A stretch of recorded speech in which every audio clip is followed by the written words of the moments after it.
entre la vue de face et la vue en couple. Bois et compagnie, c'est une association qui existe depuis 12 ans, qui s'est créée au départ autour de la transmission et le partage des savoir-faire autour du travail du bois. Et dans ce cadre-là, on propose des formations aux bases du travail du bois. Et à côté, on a un atelier chantier d'insertion. Au départ, les personnes sont des collecteurs valorisateurs, c'est-à-dire qu'ils vont collecter des rebuts bois pour en faire une matière première qui va servir pour différents types de réalisations. Et c'est dans le cadre de cette association qu'est né le projet Toit et compagnie. On est parti du constat que les personnes qu'on accueillait dans le cadre de l'atelier chantier d'insertion, qui avaient des problèmes d'emploi, avaient bien souvent aussi des problèmes de logement. Donc l'idée, c'était de se dire, est-ce qu'on ne pourrait pas fabriquer collectivement des maisons en bois dans le cadre de l'atelier chantier d'insertion pour loger des personnes en précarité.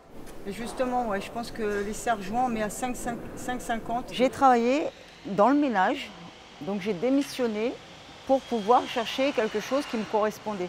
Après, ce n'est pas tout à fait ce que je veux faire, mais ça nous apprend à travailler le bois, le matériel. Puis le fait que ça soit une association on nous remet dans le bain du boulot, quoi.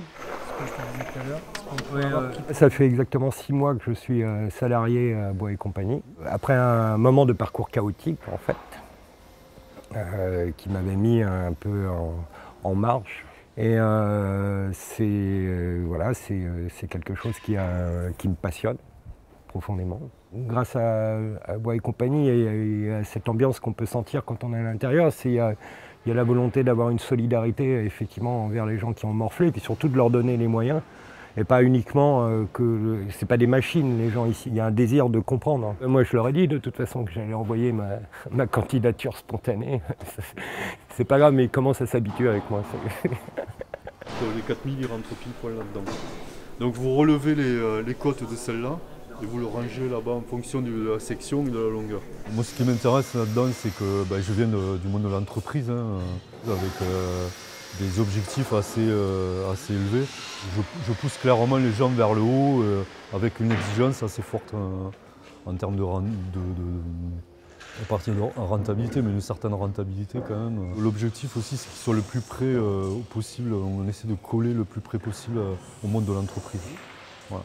Ça c'est motivant, c'est ce que je connais. Voilà. Moi j'appuie toujours là-dessus, sur le fait qu'ils vont sortir dans très peu de temps, quoi.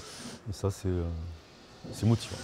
Les maisons qu'on propose, c'est des maisons qui sont modulables, démontables et écologiques. Pour nous, c'est vraiment le sens aussi de Bois et compagnie, depuis la base du projet.